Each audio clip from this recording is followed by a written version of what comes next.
to Scripts and Giggles with Shoshana and Marnie. It's our third episode. It is our third episode. Do you think we're going to have to do this every time we record? What intro? No, count every time we have an episode. Maybe. Actually, maybe just to remind us. Yeah. How's your week been? So good. Wow. You sound like it was the complete opposite. It was so good. I can't really remember. I really don't like the question, how's your week been? I can't remember. Just assume I don't remember. It's true. I mean, it is a bit of a blanket question. The same way as how was your weekend? I can't remember. Then you have to either you just give a really blanket thing it was great, or you'd be like, on Saturday I went for a park run. On Sunday I went for brunch. But no, I'm being so serious. When people ask me that question, immediately my mind goes blank. I'm like, I don't know what I did this weekend. And so I feel like people think I'm about to lie to them about what I did. Because they're like, how's your weekend? Huh? No. How was your weekend? Yeah, no, my weekend, it was, yeah. It's like, did you do anything? What's going on? So basically you're in your house just chilling. Don't worry. Or it sounds like, I don't know, I was in the club every single night and now I can't remember. Maybe, yeah. Literally. But for the record, I'm a good Christian woman. Please, I just don't remember stuff. You just want a very specific question, basically. Yes. How was your Sunday morning when you got out of bed? How are you? I washed my hair. Do you know what? I'm perfectly honest. That is a whole day bonanza. Honestly, if you were more specific with that question, I'd probably be able to remember it better. But it's where you asked me what I did with the weekend, and suddenly I'm like, where was I at 9:00 on Saturday? True. I don't know. So where was I at 12 a.m? I was like, I don't know. I just can't remember anything. But the thing is, I do that all the time. I do the blanket. How have you been? Literally, you could say anything. And I just try and be specific when people ask me that. But I also realise it's completely irrelevant. And they don't care. It just throws me off every time because I feel like sometimes there are questions like, oh, how are you? Which I know that your immediate answer is just, oh, I'm good, how are you? You know, just quickly move it on. But someone was like, how have you been? I'm like, how have I been? How have I been? I don't know, man. I don't think I'm okay. And then it's like, am I going to tell the person? Or are they just asking to be nice? And I'm suddenly like, yeah, do you know what? My cat's sick and, all my plants are dead. Haven't paid rent in 4 months. It's really tough out here. Anyway, how are you? It's weird. Yeah, exactly. That. Yeah. You either just give the blanket, it's been great. Just stay positive. Yeah. Because the other person doesn't care unless they actually do care and they'd be like, how are you? But then when they say the second time, they really mean it. No, yeah. How are you? The weird thing is, because I'm so used to be like, yeah, fine. When I have therapy, my therapist is like, how are you? I'm like, yeah, fine. She's like, no, this is actually the space where you're supposed to be honest. I'm like, oh yeah, really bad actually. Yeah, awful. Haven't slept in 2 days. She's like, why did you say you were fine? But I think she's, or he, I don't know. But they're prepared. I'll never tell. They're prepared for any answer to that question, whereas the everyday layman couldn't care less. Yeah, there are so many people who use "how are you" as a hi. Yeah, I do interchangeably. Just say hi. That's fine. I don't need to be like, "Hey, girl, how are you?"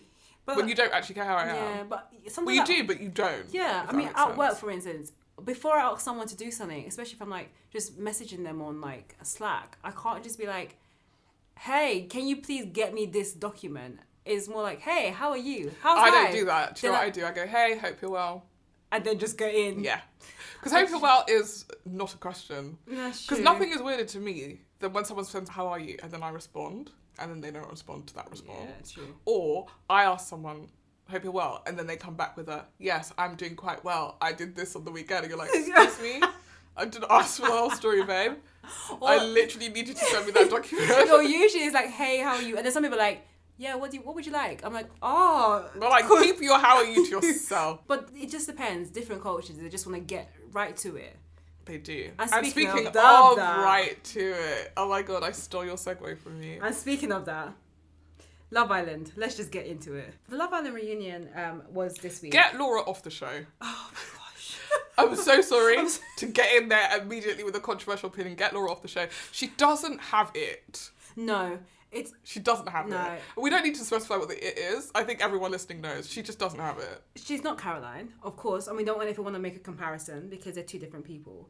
However, she doesn't have it. There is a way to host a type of show like this. And you need to have some spunk. You need to have some energy. She's not even good at hosting when Love Island is just Love Island. I know. I'm so sorry. I just don't have it. Do you know what it is specifically? She doesn't put the contestants at ease. No. You could tell that they are not at ease around her. They're waiting for her to ask them a question that is them taking the piss out of them. Yeah. They're prepared. Yeah. Like, I saw that bit between her asking Dami and India, oh, are you waking up next to each other every morning? And Dami was like, where else would we be? And I was like, this is how she makes everyone feel whenever she asks them even a simple question. Yeah. And she's like, oh, I was just asking. I've never watched a show where people are interviewing people where they have to say, I was just asking. You see? But also it's because she doesn't have the tact and she doesn't have the comedic timing. Because I'm telling you, there are some people who are funny and they can ask those really cheeky questions and get away with it. She should be on This Morning.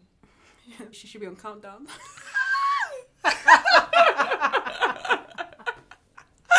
And one of the reasons why I know that she's not a great host and she doesn't have the energy that is needed for this type of show is because, especially with this season of After Sun, she's had this secondary co-host who's a comedian called Darren, and I can't remember his name. Yeah, I know who you mean. And here's my controversial opinion about the reunion.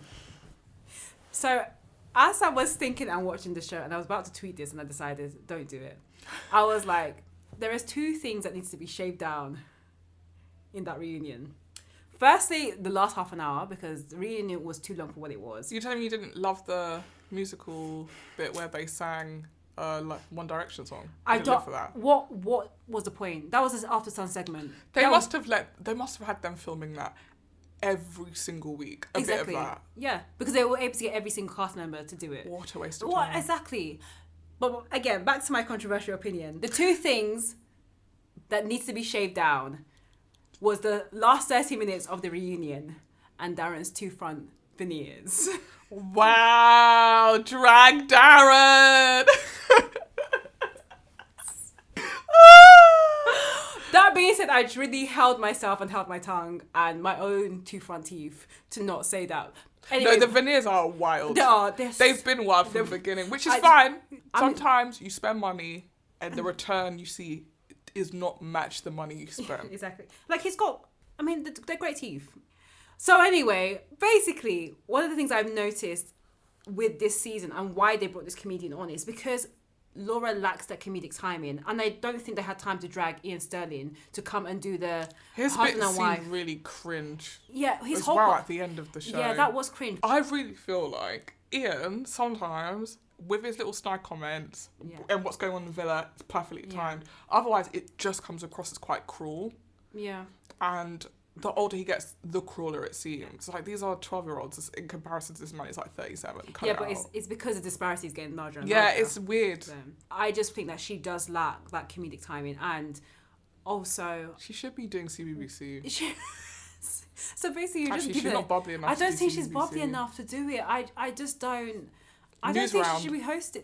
I always found News Round to be very CBBC like. Yeah, true. It was like, but everyone was like cool and hip. I know, but News Round. Every time it cuts to News Round, I was like, I was like, why is News Round so fucking boring? Even as a kid, I was like, this is boring. It was preempting what we now know as the news and why she could maybe be a good Blue Peter. I don't think she needs to be a host. But what's her job aside from that? Exactly. That is her job. Huh? She used to be a model. When? Before she became a host. She was a model and a host. I mean, based on her walking skills when she's coming to the villa, we can. That's what I'm saying. I don't feel like it actually. That's not true. I think she was a no, she wasn't a catwalk model. Hand model. Oh my god. Why are you just dragging her? No, do you know what? I feel like people don't actually praise hand models enough because remember that episode of My Life with Kids? But she did an episode of Friends. And the dad was going to be a hand model. Sorry, that show was so funny. Yeah, and they cancelled it on Trouble. No, Trouble, you messed up. And guess what? Trouble doesn't exist anymore. Trouble doesn't exist, you see? And that's what you get. Payback. But I think, in terms of Laura, she could not carry the reunion. Then it's time to also talk about the actual reunion itself. Dead. And nobody asks the questions that I don't get it. They know full well what questions we want them to ask because we've been tweeting all season long. Yeah.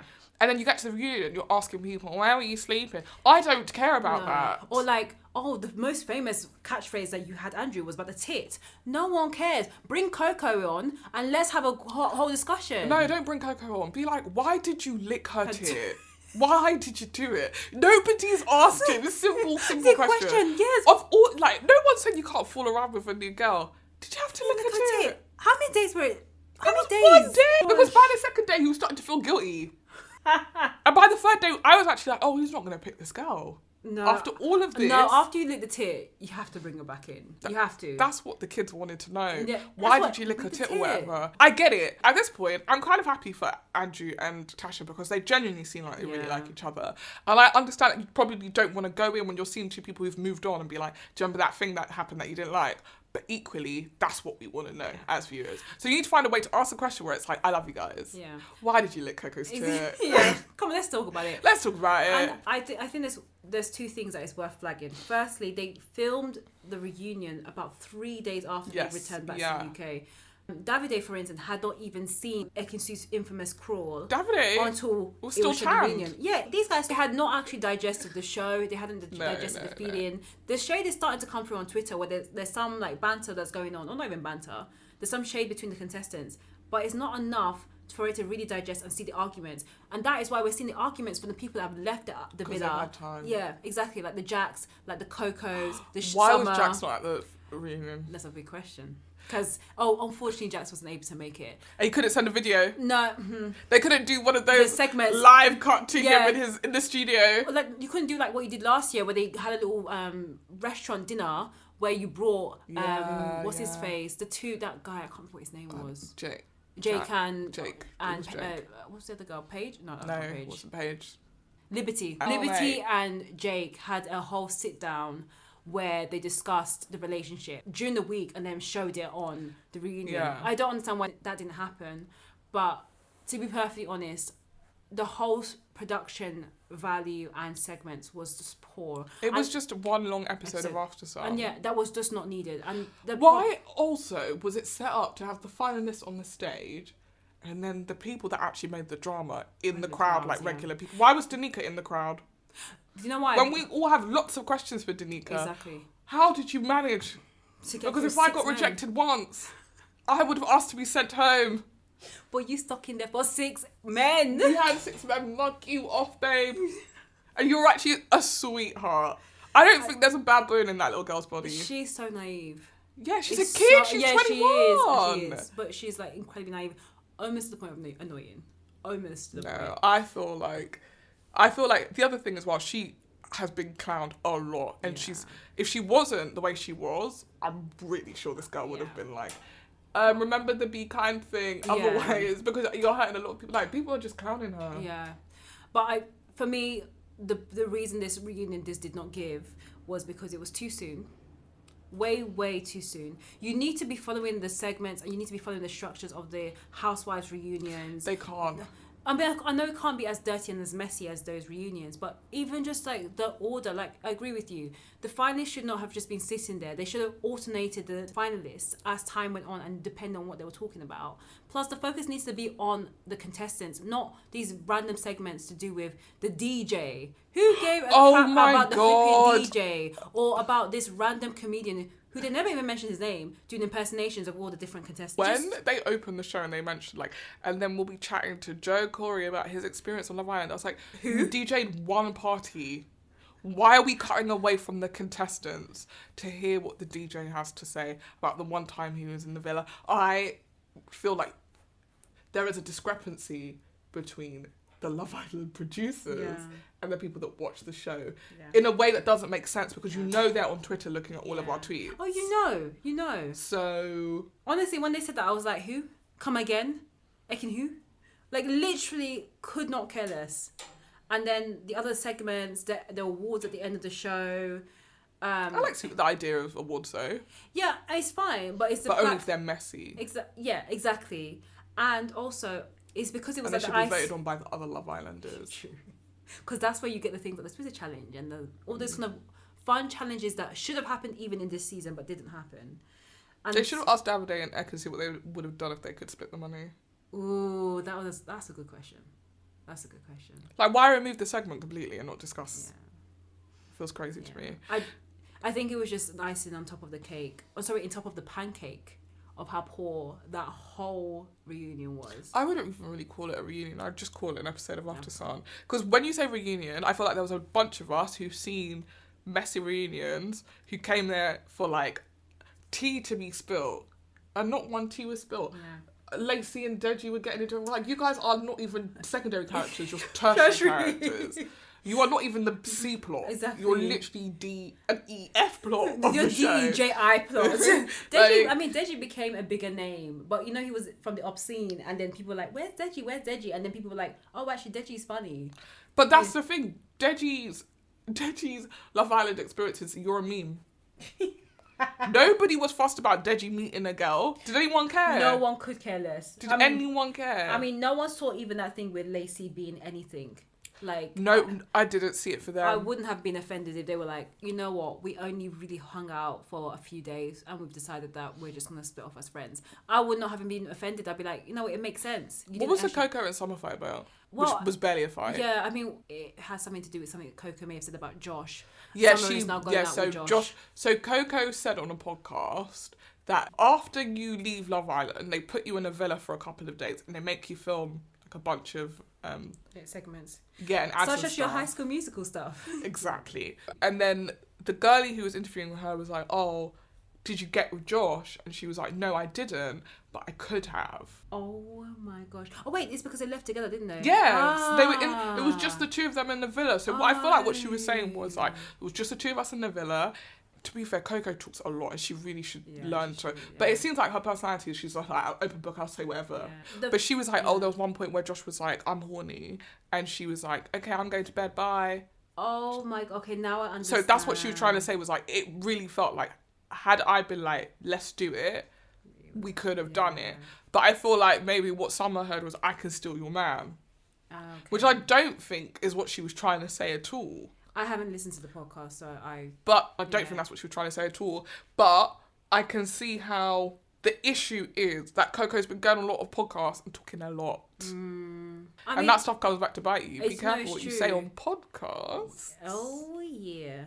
I mean, I do think that there's a few interviews one main interview I saw with her and Mirage, and I felt sorry for her because she talked about some of the abuse that she felt online and some of the comments and accusations that were made about her. You know, I understood why she was speaking up about it. But there was some other extra beef with that other girl. Yeah. I can't remember what her name is. Who again was saying that she had this instant cosmic connection with Andrew that we never saw. I'm sorry, on the thing that no one spoke about. Coco and Davide kissed. Oh, yeah. Everyone's just acting like that never happened. The same night that she got with Andrew, she got with Davide.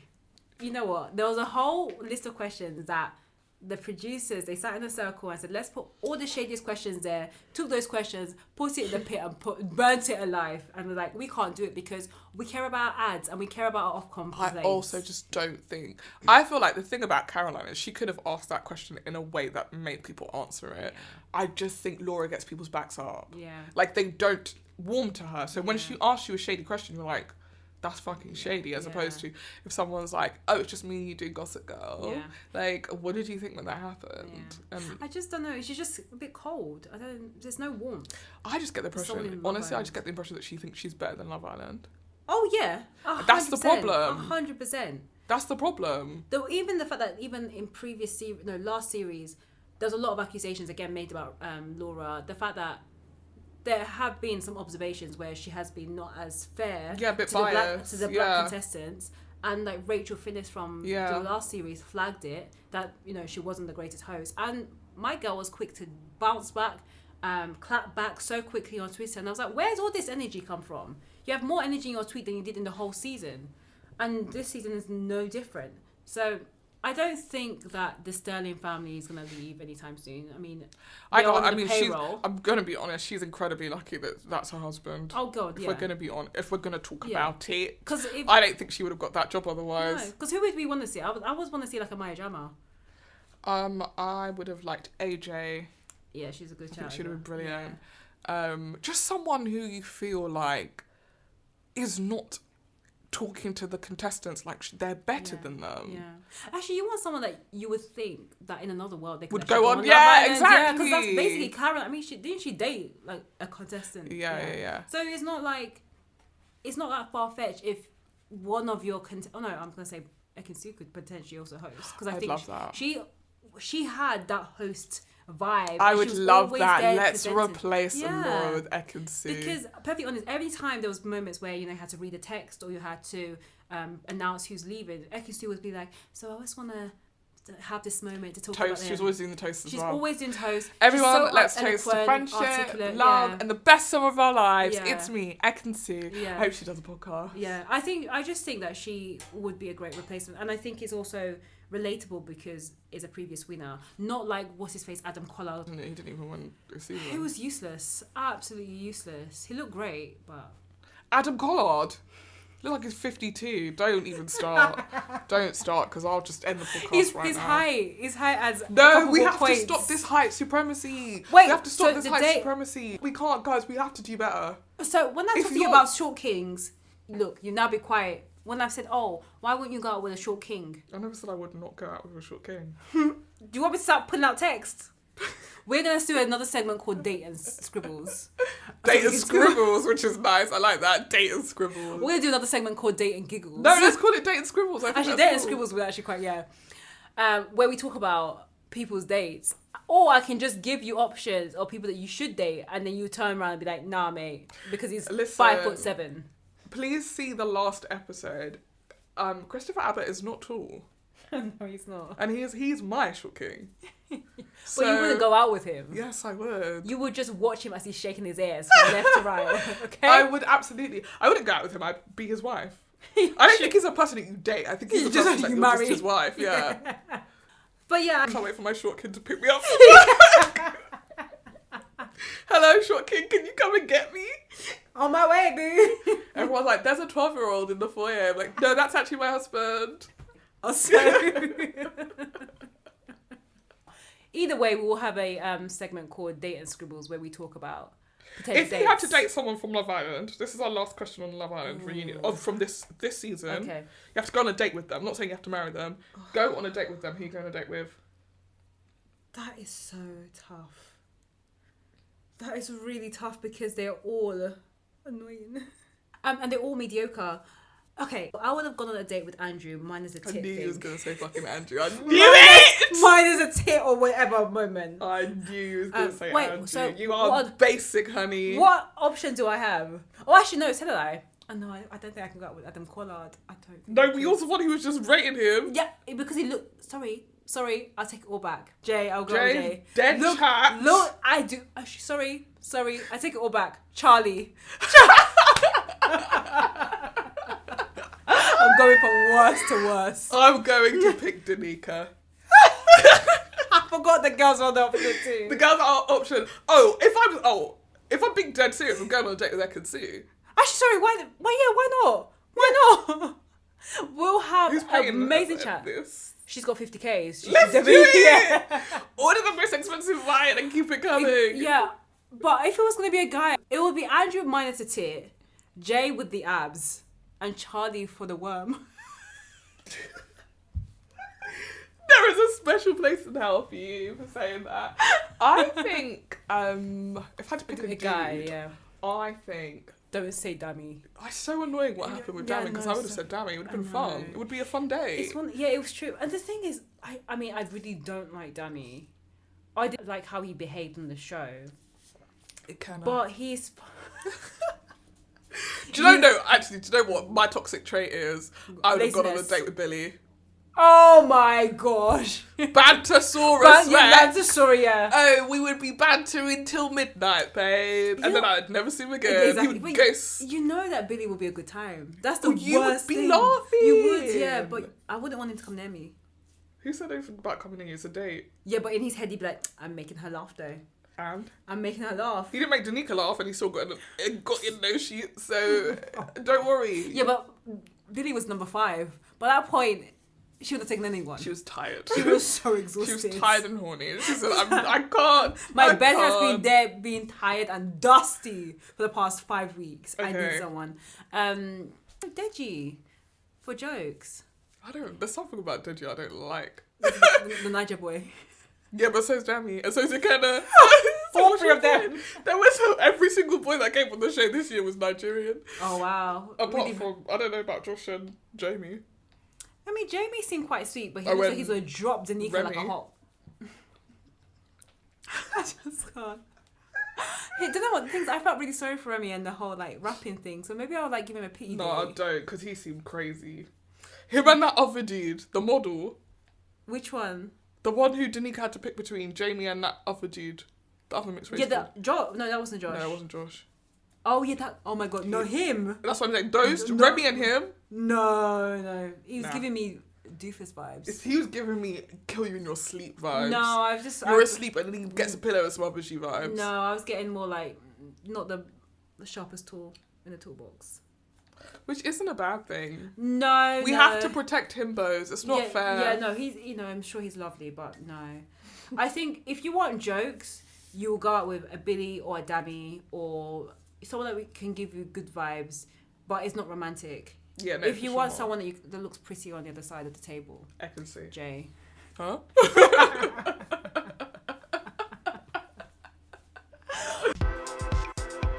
We did say that we were going to revisit our thoughts on Renaissance. Yeah. Oh, my thoughts basically on Renaissance. And the controversial thing that I told Marnie about just before we recorded was, as soon as you left the recording last week, I got a video that popped up on my YouTube. Either it was listening to me because we were talking about Beyonce. Of course it was. And, Marnie was shouting, I just want to shake my ass to Beyonce. But the first video that came up was, Beyonce Renaissance is demonic.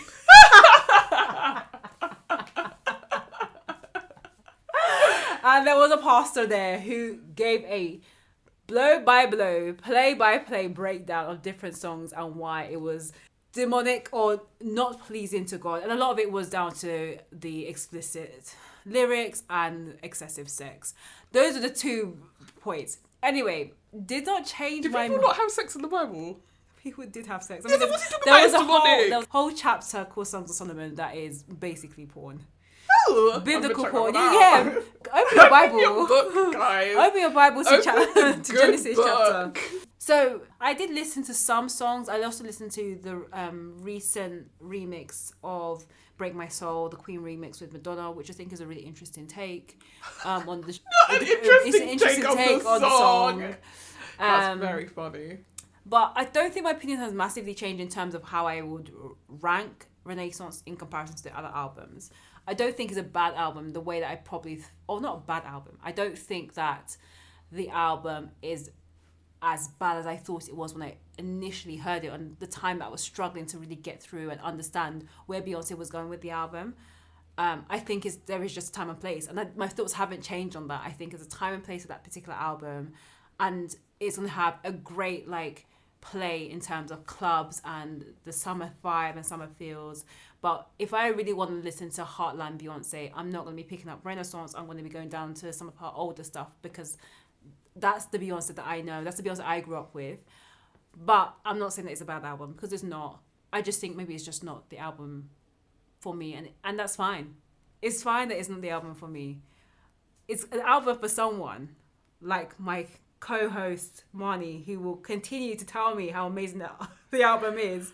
I'm not going to actually. That's my general thought. It's very interesting because I think of the two of us, you're probably more of a Beyonce fan than I am. Probably, yeah. Even you saying Heartland Beyonce, LOL. Whenever I don't think I've ever heard that phrase before in my life, and I don't think I am ever just I'm in the mood for Heartland Beyonce.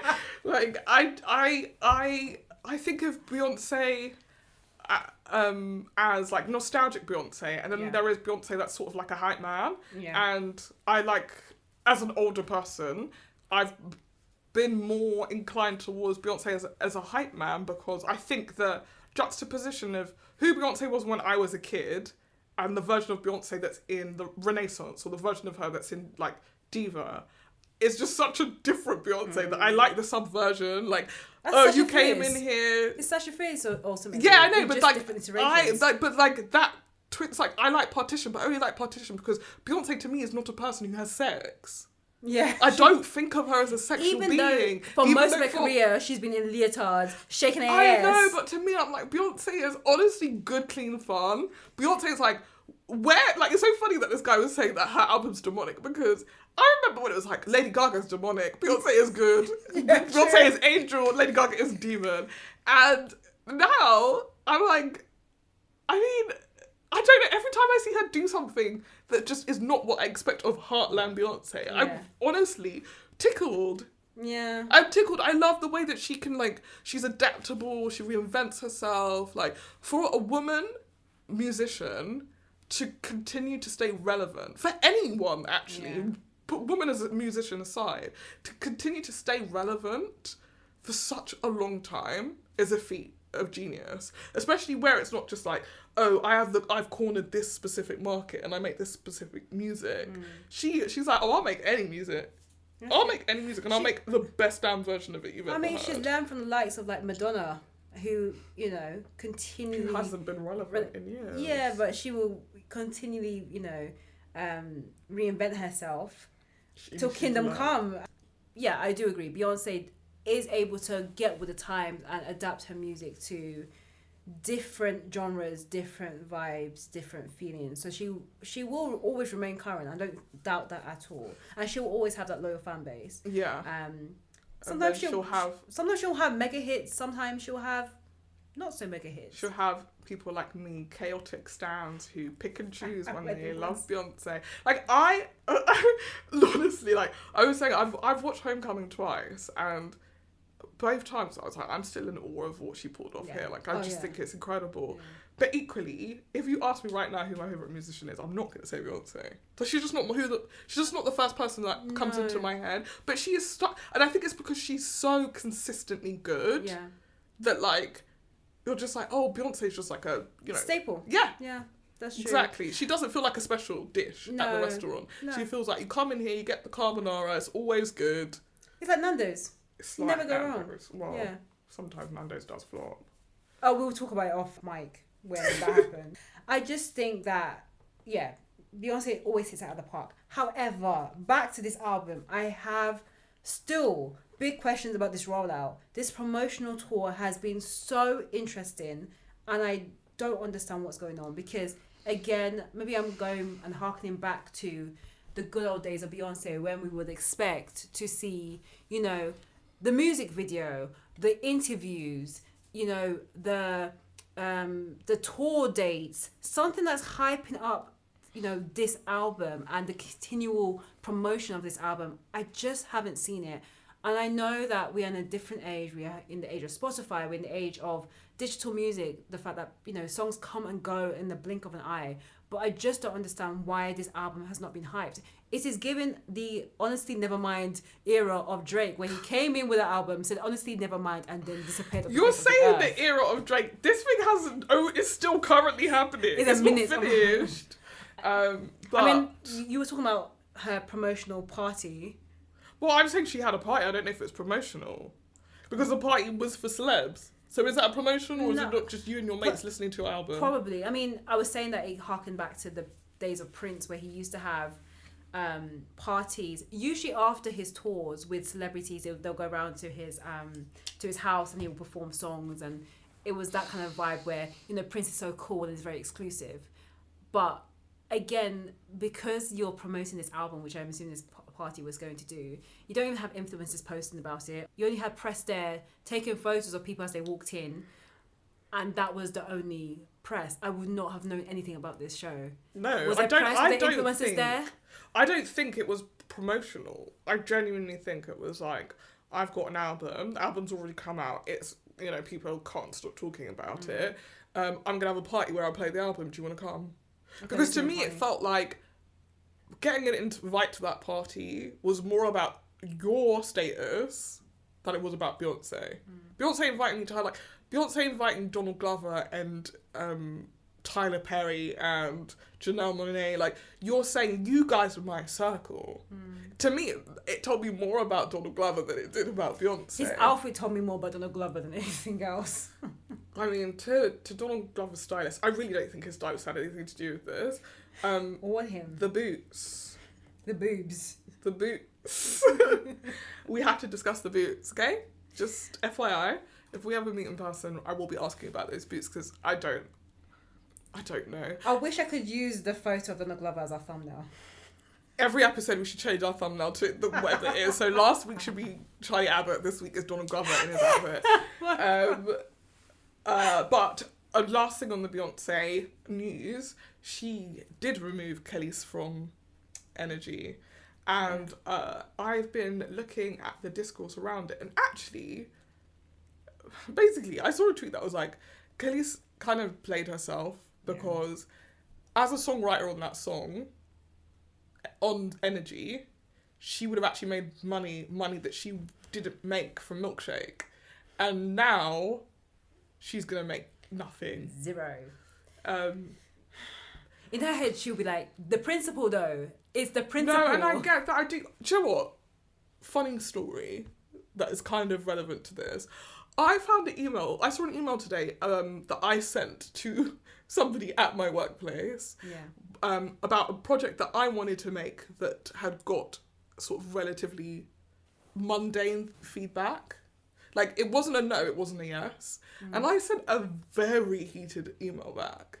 And I think that heated email actually cost me the project. It's easy for me to say this a year on because now I have more of a sense of those people and how they work. And at the time, I took it as a personal insult that they weren't as immediately enthusiastic as I was. Whereas now, I'm aware that, like, they like to feel like they're part of the development process. So when they give a question, it's not to say that your answer was wrong. They're basically being like, convince me.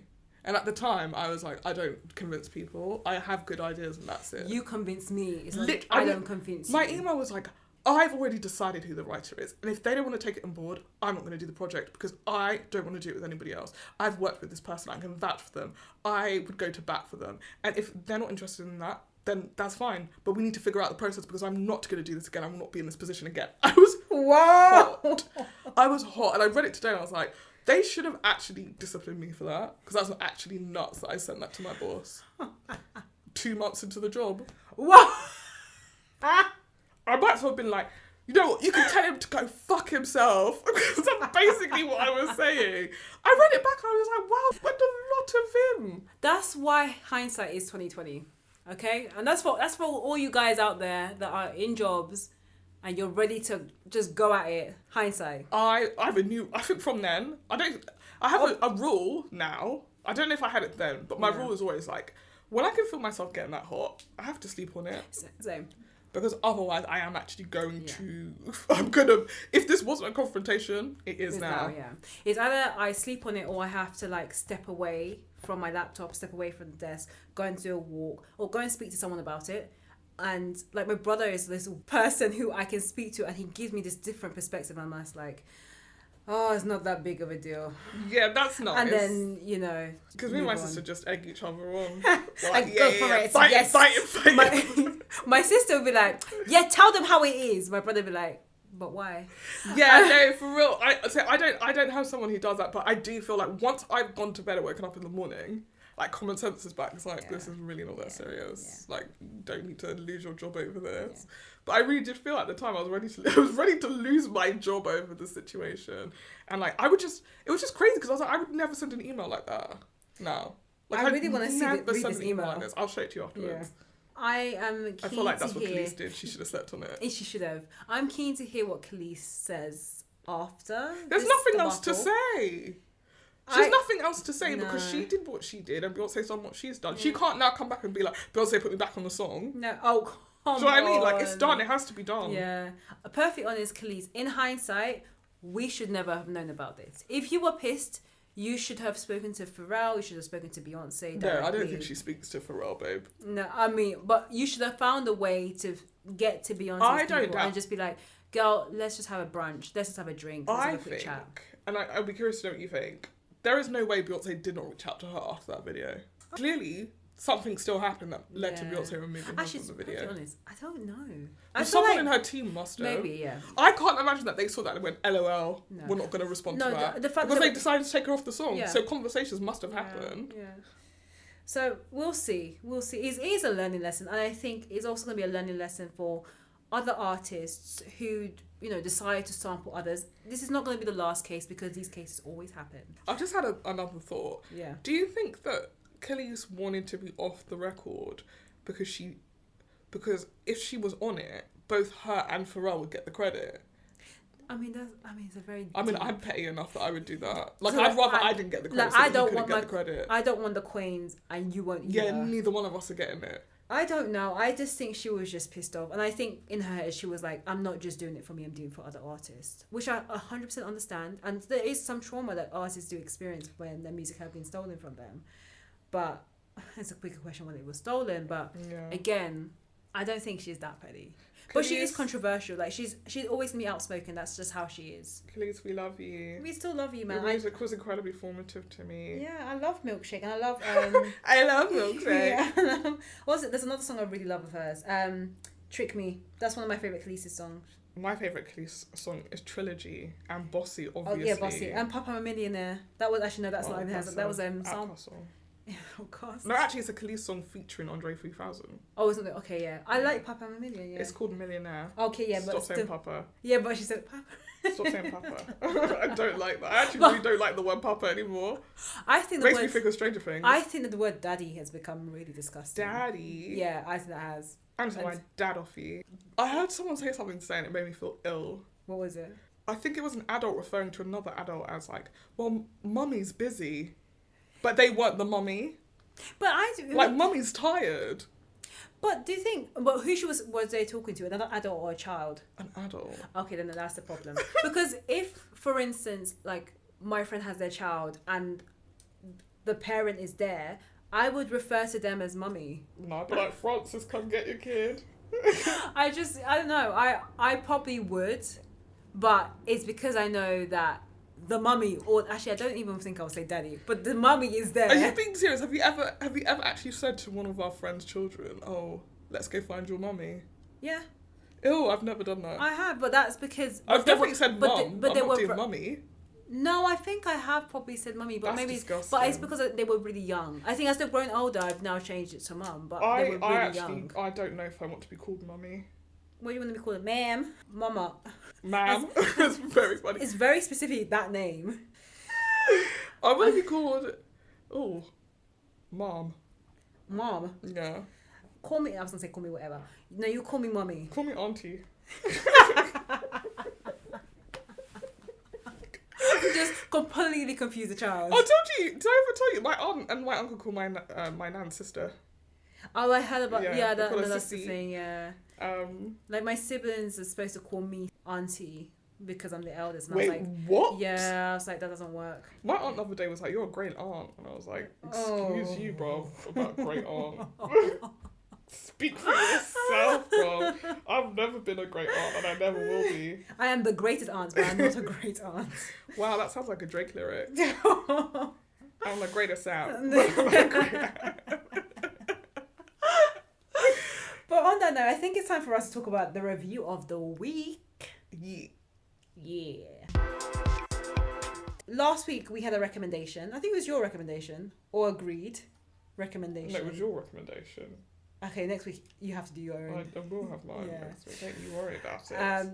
We said that we were going to talk about The Most Hated Man on the Internet. It's a docu-series on Netflix surrounding the life of Hunter Moore, who created a website called Is Anyone Up? Yeah. .com. I don't know why I had to add the .com because I don't think it was .com. Because that was the point. Just in case you didn't understand how internet website URLs work, it ends in .com. I cannot remember the year, but the thing is, it felt very early. It felt very early 2000s. in terms, early 2000s in terms of the rise of the internet, but also very recent. Like, this story doesn't sound like it's unheard of in terms of... No. It could have happened in 2020. So, we haven't actually said what the website is. It was a cross between a revenge porn site where people could send nude or lewd images of ex-partners or other people as a form of revenge, and that was put up on the site alongside their Facebook profiles and also, you know, other personal information that could include emails, their addresses, email addresses, etc. And the site also included other nude and naked images of people, predominantly women, that we found out later on in the show were images that were hacked into private people's personal devices, emails, and profiles. And there was like a third rung of stuff where people posted their own nudes and stuff to the website. With interesting results. And some of those nude images were also egged on by the visitors and users of that site. So people may suggest what type of images they should post up, and people will give certain things that they would want to see. Basically, it was like Pornhub before Pornhub. I don't think it was really like a Pornhub. And this is going to be controversial, but I actually think Pornhub is a little bit classier than what Are You Up was, because, I mean, this is interesting because Pornhub actually recently, the laws changed so that Pornhub had to basically delete every video on there because they couldn't verify, because people were basically saying someone has uploaded, an ex unloaded like a sex tape of the two of us to Pornhub without my consent. And people were lobbying the government about this. And so Pornhub had to basically raise everything from its site, and everyone who uploads to Pornhub now has to be a verified member. Which makes sense.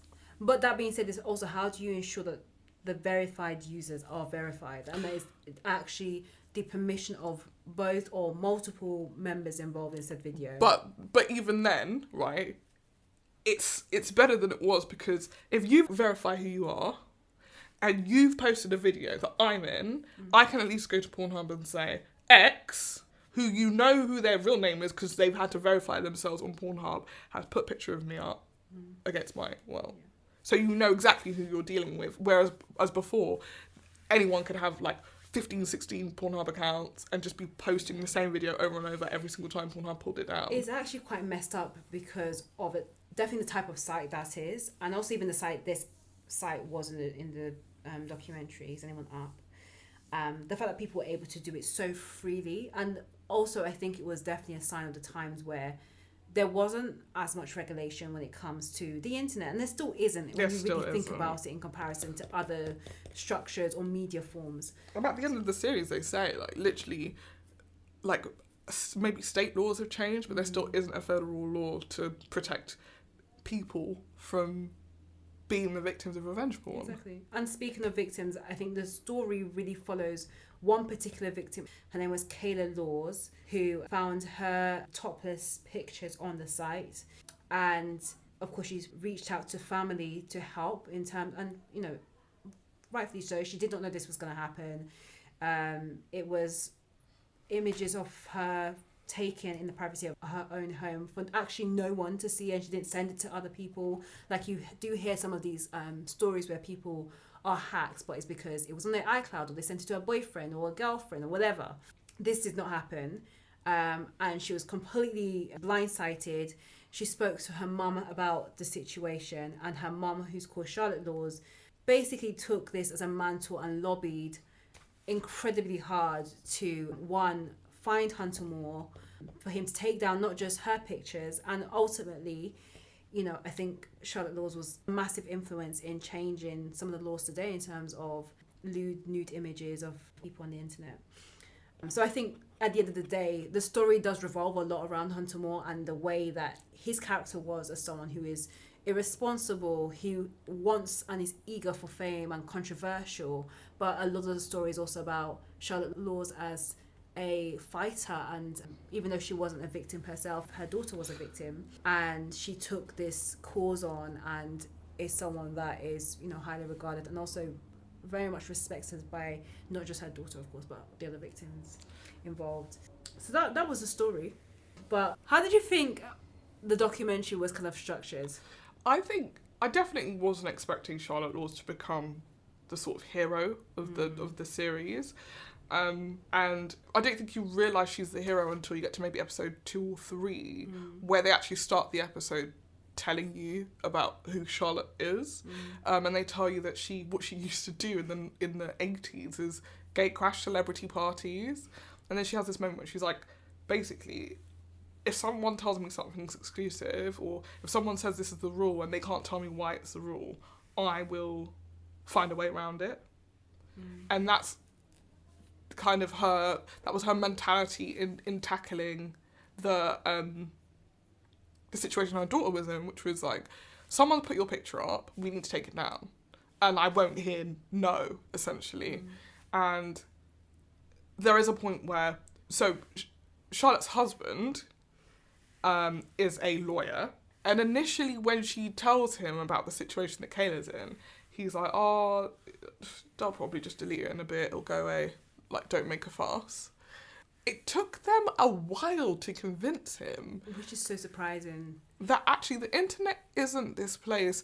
And I get it because it was early internet times, but like, the internet's not this place where like, people just forget about stuff. Like, it was around the time the internet was just starting to blur into people's real lives. And I actually think the podcast played down the fact that there were people who ended up on this site who had to change their real names afterwards because they couldn't separate themselves from the scandal of the website. People had to change their numbers, people had to move away. Like, it really did change people's lives. Actually, it almost impacted people to the case or to the point where people were almost committing suicide or having serious mental health issues because of this issue that occurred, or for a good chunk of them, they were hacked, so it was completely out of their control. They had no idea it was happening, and they had no idea how it happened. But even if you weren't hacked, like, I think that's the fundamental issue with revenge porn. When they went to the police, even though they spoke to a female police officer, she was like, well, if you took naked pictures of yourself, what did you expect? That, like, victim blaming mentality is what allowed Hunter Moore to continue with this website for such a long time. If anyone had taken it seriously, if I upload my own picture, this is what I wanted. If I didn't, I am a victim. Regardless of whether I sent it to my boyfriend, I wanted him to see it. Regardless of if I put it in my iCloud and I wanted to look at it one day. Regardless if I got hacked. This picture wasn't for the internet. And if I wanted it to be for the internet, I would have uploaded it myself. And Hunter Moore's website was all about, and it felt solely towards the end, all it was about was catching women in compromising positions without their consent. Yeah.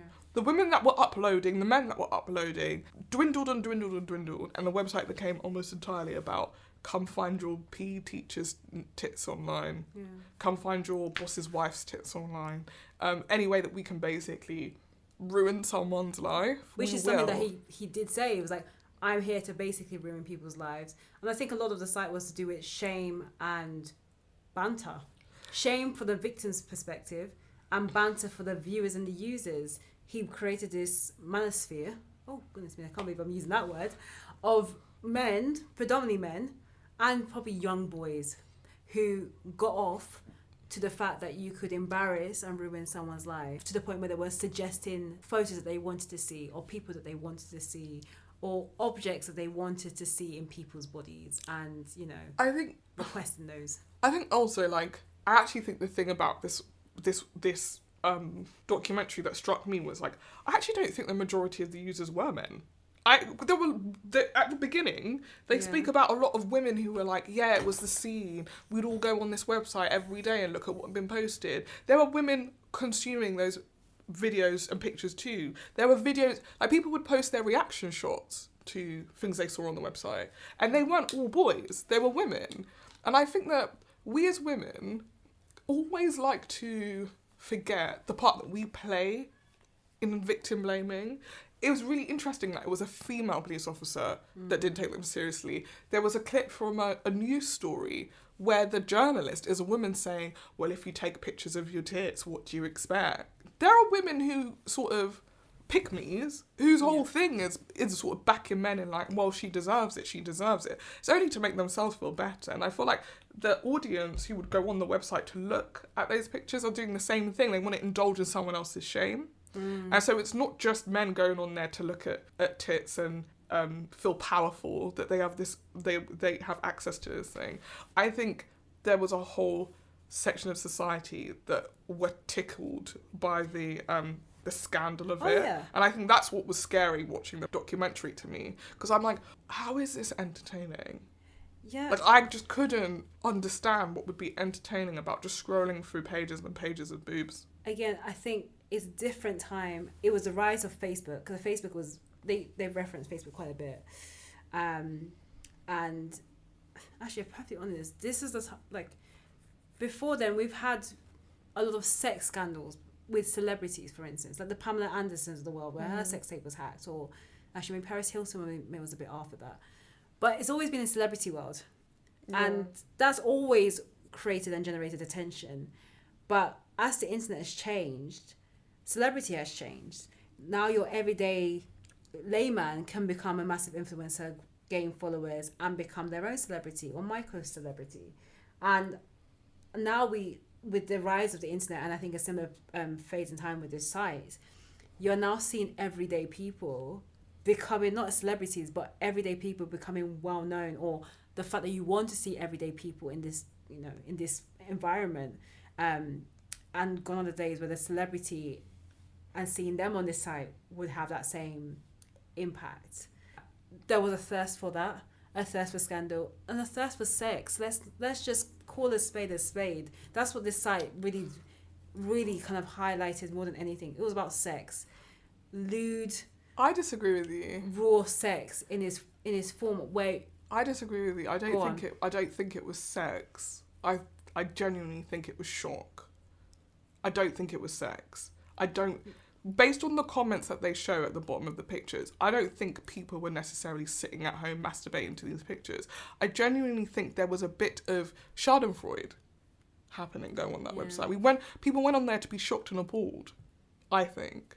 A lot of people were on there to be shocked and appalled. A lot of them, people were on there to see if they could see people they know. Oh yeah, again, it's the whole thing of like, your everyday person. Yeah, I know, but like, to me, that's not because I want to get off to pictures of you. It's so I can be like, oh my God, I can't believe Becky's on the website. Oh my God, Becky's such a slag. Do you know what I mean? Like, that girl who was...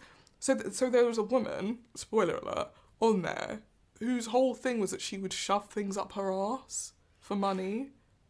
No, not even for money, because they didn't pay her. No, they didn't pay her. It's because she was hoping that it would boost her profile and her cam girling. Yeah, and also at one point, the first photo that ended up going on the site included pictures of her children from her Facebook profile that was accidentally pulled into that image. And so she was begging Hunter if he could remove that picture, just the Facebook profile, so that her children wouldn't be visible on that site. And I think he may have responded and said, you have to do something else. Or she thought he did. the best way he said that. Yeah, the best way for her to get what she wanted, or to get the photos removed, was to send more photos of her putting interesting objects in her crevices. I think it was only one main crevice, but that was what ended up happening, and she then started to send more and more photos. I don't know if he ever took down the photo of the kids. I don't think he did. He did. Did he? Oh, yeah. Okay. So I think that's an interesting thing that seemed to happen with the website, that like, I wish they were able to dig into a bit more, and they had reached out to Hunter Moore to involve him in the documentary, but he declined in the end. Yeah. Was that at one point, Kayla's stepdad, who eventually was like, yes, this is bad, I should intervene, basically called Hunter's lawyer and was like, if you don't take this down in half an hour, I'm going to bury you guys in litigation. And Kayla's pictures came off the website. Like that. I have so many thoughts about that. I actually just hate the whole idea of the hero being the man who just swipes in and says, take this down, and all of a sudden it's been done. Mind you, Charlotte Laws has been begging and pleading. Kayla, the same thing, has been pleading for those photos to come down. And it takes a man to do it. Well, of course it did. Of course it did. And I was just going to say that the other instance of that was when the girl who posted the picture or video of her putting something inside of herself asked to have her Facebook removed so she could take her children off her banner. He asked her to post another picture. She did that, and he immediately did it. So there are instances where it felt like they were able to interact with him and convince him to do things. But a lot of the time, he was incredibly unforthcoming and actually seemed quite... like, you're begging for him to take your picture down was making him just want to keep it up more. And to go back to the Kayla stepdad, I think the thing that was interesting to me about that interaction was I don't think of him as a hero. I actually thought do you know what? You actually come off even worse now because they've been trying to get the pictures taken down for months, and you apparently had the power to take it down in half an hour this whole time and just haven't. And then afterwards, when Charlotte, honestly, the heroine of the whole documentary, was like, now that we've got Kayla's down, I need to get all the other girlies I promised I'd get off the website. And her husband's like, just move on now. Well, yeah, good luck with that, basically. He was very hands-off. Like, I don't know about their relationship because it honestly just felt very weird to me that I don't know how you could live in a house with someone who is suffering and be like, this seems like a you problem. Yeah. I think that they did try to give some description of the father at the beginning of the show in terms of like, he's a bit, I mean, not cold, but he's a bit more distant. He's British. You know, he's a little bit older.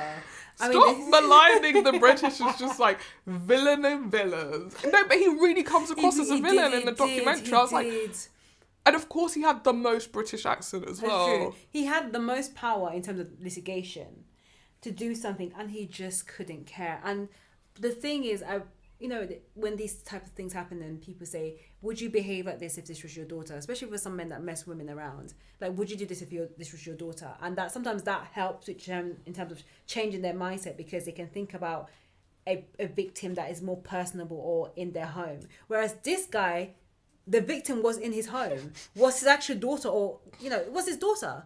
And this guy did nothing. And that's what also infuriated me about him. Especially in that first episode. And I think after episode 2 and 3, he was barely in the show because he was so useless. He really left after He really that. was because he was useless. I don't think he even wants to be on the show. No. But I think for me, there were a few things that I would have loved to know more. And I think some of it were limitations because they weren't able to get Hunter more. But I was so keen to understand his backstory and understand more about how he grew up and what led him not just to make a site like this, because let's be honest, around that time, the early 2000s, late 1990s, you saw the rise of the internet. People were just making .com sites and hoping for a boom. That was that period and that phase. That's how we had Facebook, for goodness sake. However, what caused him to have that mentality of shaming women or belittling women, and what was his type of relationships before, and what was his family relationships? Because I would be so intrigued to understand his psyche and what led him to be the way he is now. And for him, I think he's probably proud that there is a show called The Most Hated Man on the Internet, and that is him because he claimed and proclaimed himself to be that. So that was something that I wish we saw more of, because I think we got a bit of the backstory of Charlotte. We got, a bit of an understanding into Charlotte's husband, Kayla's stepdad. We didn't. I mean, we didn't. We just saw him. We didn't learn anything about him. They gave a couple of descriptions and adjectives of who he was. But I think we got more from Charlotte, and her background and why she is the way she is than we did Hunter. And I just wish I knew a bit more. I mean, he's still vile, and that's probably not going to change. And I don't think me knowing his backstory would make him sympathetic, but I think it would make me understand what triggered that type of behaviour or what led to this behaviour for him to be known as the most hated man on the internet. I think it's interesting that you want to know more about him, because I actually genuinely because I actually think, to me, what the documentary was pointing at, I think the easy thing is to say, oh, Hunter Moore was garbage. If it wasn't for Hunter Moore, we wouldn't have this. I don't think that's true. It was the people going to the website to look at the pictures. He would not have made the website like that had there not been an audience for it. It's more about the people that are drawn to those kind of things that I would have liked to know more about. I'm more intrigued by someone who goes on a website like that, knowing full well that the pictures that they're looking at are against someone's consent and is titillated by that and is there for that reason. Because I think Hunter Moore was just serving an audience, and he would serve any audience anything they wanted. That was his problem. Yeah. If the audience had said, we want pictures of cake, he would have sent them pictures of cake. If the audience had said, we want to see pictures of dead dogs, he would have given them pictures of dead dogs. He was not I think he's probably like a psychopath, right? Like a person who just doesn't adhere to our moral, like the world's morals in that sense. I don't think he cared about anything other than the attention that his site was getting. Because at the beginning, the site wasn't that. It was a site where people could post pictures of themselves, and people did that. He noticed that people were more interested in the pictures of people's genitals than they were in the pictures of people just hanging out at parties. So that's where he started to steer the website. Hunter Moore's business acumen is the same business acumen that you could say Mark Zuckerberg has. I don't think there's anything you could tell me about Hunter Moore that would in any way expand the picture that you've presented in this documentary. What I'm more intrigued by is people like his girlfriend and people like people who would consider themselves friends of his, people who consider themselves regular users of the site, who, when in front of the camera, cannot give you a straight answer as to why they did any of the stuff that they did. I do think there is a difference between Mark Zuckerberg and Hunter Moore. Let's just say they were in both a very similar position in terms of starting a site based on the needs of their audience at a very similar period. Again, I cannot remember the year that this site was built, but it was a very similar period. There is a difference, and there's a reason why Facebook became Facebook and this site doesn't even exist now. Because Mark Zuckerberg is a different type of person, understood his audience, or maybe because the audience clientele was uni students, college students, and it was made as a social network. But you could say, is anyone up? Also was, in a way, a type of social network. No, because that was not, fundamentally wasn't the point of Is Anyone Up? Is the difference. And also, the first iteration of Facebook was a website that Mark Zuckerberg made where he pulled pictures of women without their consent. So how different are these two people? But the evolution of both sites is different. Yeah, absolutely, the evolution is different. I'm not disagreeing with you on that. The evolution is different. But I think the difference is the aims in the website. I think that Mark Zuckerberg didn't make Facebook to shock and titillate. Yeah. I think that Is Anyone Up but its sole purpose was to shock and titillate. And a lot of that is to do with the brainchild, quote unquote, of Hunter Moore and his objective of that site. And that's why I'm intrigued to know what caused him to do that. Because you're right, in any universe, Mark Zuckerberg could have created something that could have become Is Anyone Up? It could have happened if Mark Zuckerberg was of that same mindset of Hunter Moore. I hear what you're saying, but I disagree. I hear what you're saying. You think it's mindset. I disagree. I think it's clientele.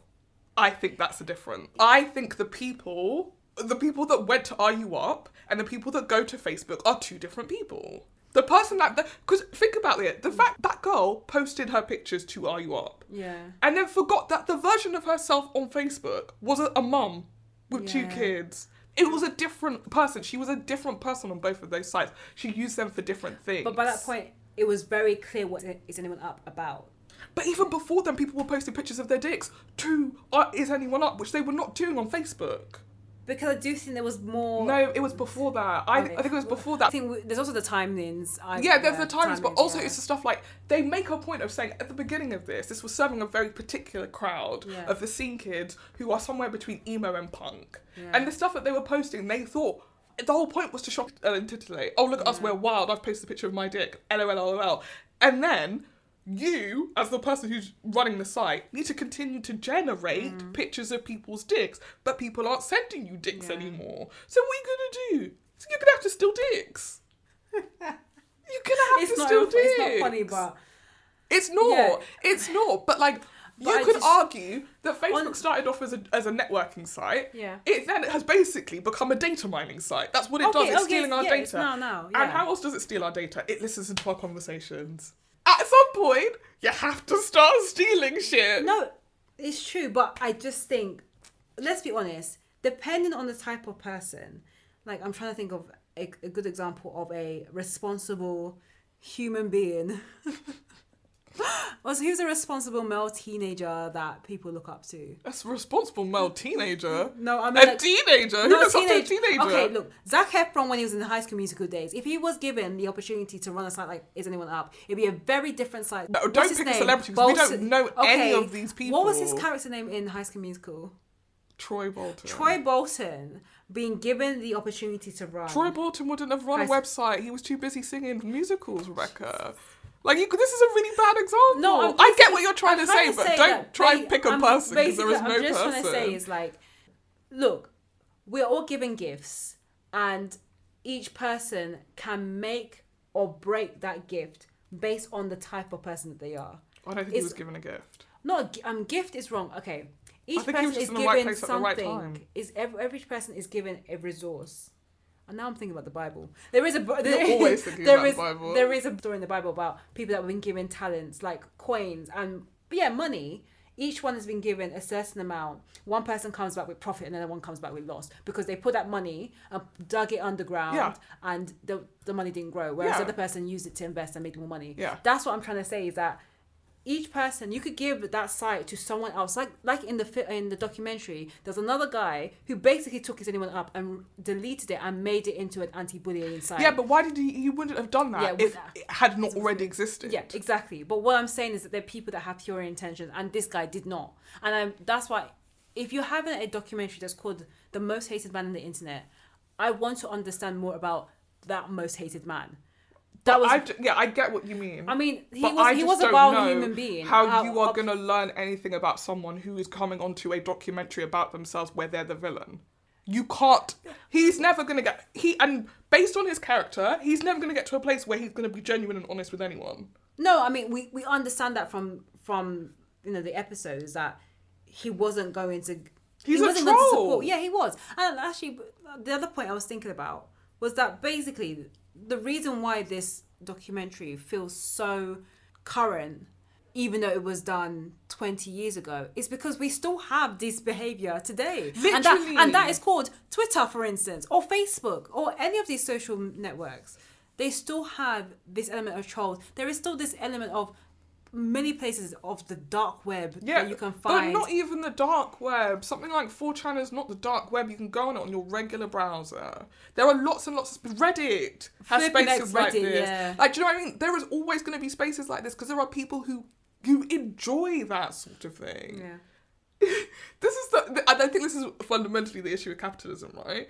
If there's a market for something, someone will provide the service. Absolutely. That's what I'm saying. I don't think this guy's born out of like, oh, he was hit he's got this villain origin story. I don't even think it's that. I think it's simply there was a service that people wanted. He saw an opportunity and he took it. And just fueled the fire. Yeah, 100%. And I feel like had that website died with him, I'd be like, it's him.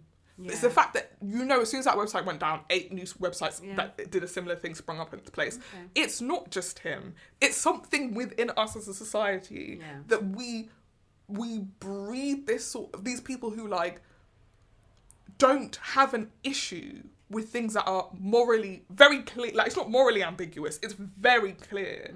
But I just don't care. I have no empathy for these people. No, I mean, at the end of the documentary, you know who the hero is in this sense, is Charlotte Dawes. And you know that Hunter Moore should remain in prison. He's not in prison anymore, is he? I don't know.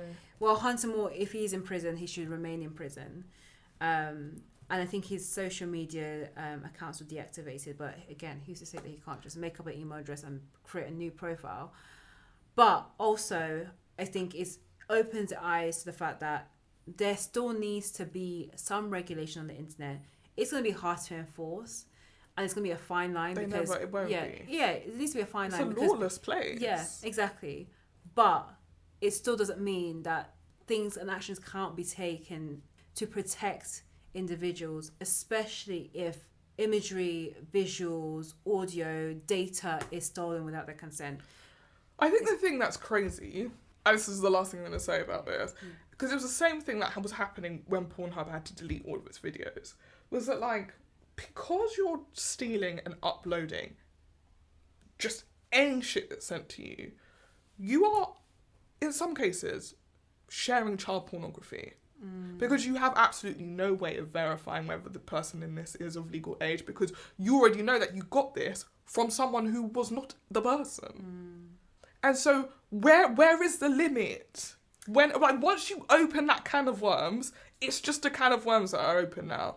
You've basically created a space where anyone can share whatever the fuck they want. And at some point, people are going to share stuff that even you don't like. But if you come down on this one thing, you're coming down on all the things and the entire thing falls apart.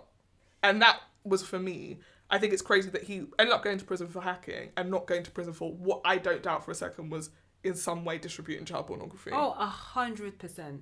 But it's because, like, with a lot of American jurisdiction, it's sometimes quite hard to pin them down for the actual crime.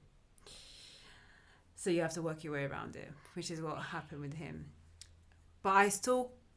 Because they literally don't have the appropriate laws to be able to do such things. What are they going to charge him with? Yeah, you're right. Unless the victims sue, and that's all they can do. Sue for distress. But even then...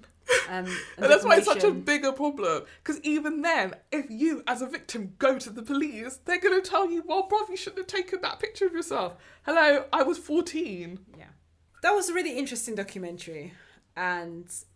Charlotte Laws is incredible. Yeah, I think... Watch it simply for Charlotte Laws. 100%. Like, the way she gets him. Because she's doing a job on the digging FBI. than the FBI. Yeah. She's incredible. Yeah. I think she's going to have a very bright career after this documentary. She may be on, Charlotte Laws. Yeah, she'll be on Cheaters. She's like 60 years old. You can start your career at any age. You can start a new career at any age. I want Charlotte Laws I don't want her to be doing a career. I want her to do, like, you know, the interview circuits. I want her on Late Night. I want her on, what's the Trevor Noah show? Hi, I'm Trevor Noah. The Daily Show. That's what I said. Hi, I'm Trevor Noah. Okay. I want her to come on Graham Norton. I just want her to be out telling her little stories. Because she probably has incredible stories. Does. But I kind of also want her to be for Catfish for older people. That would be that's a really great show. I want her to be the host of Catfish for I older think people. you should pitch that. 100%. 100%. Because I think that she has a clientele, she has an audience, and there are probably a lot of older people who are suffering from scams online, and sometimes these stories get hidden, or they're either maybe a bit embarrassed to go to the police. And Charlotte, she's relatable, and I think she also pushed for the truth, and I really do like her. I agree with you. I don't want her to do... the only reason why I don't want her to do this is because I don't want her to put herself in danger. She was not afraid when she put Hunter Moore's No, I don't think online. I'm not saying she's not afraid. I'm afraid for her. We get her some good bodyguards, not Charles, her husband. Fuck Charles. Of course his name was Charles. There needs to be an embargo on British people calling their children Charles. It's actually disgusting. Like, it's embarrassing. We're really sorry if your name is Charles. Charlie's a nice name.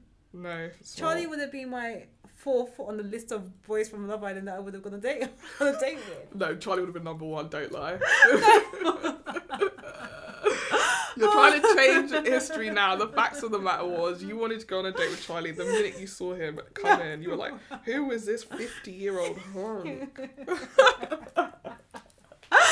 So on that note, I think it's worth a new recommendation for next week. And you have to give this recommendation now. Yeah, something, I was going to say something with a lighter mood, but actually it lives in the exact, in a similar space to...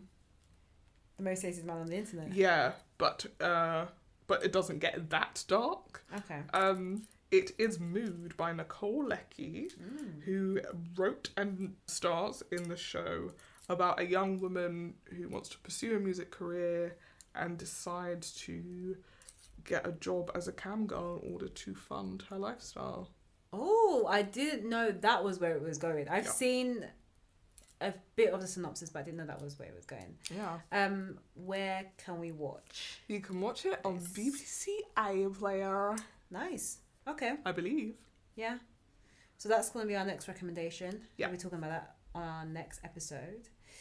And yeah, it's a nice one. It's a very interesting discussion. I'm actually super depressed talking about that show, actually. It's made me really sad. I think we need something... Time for some outro music!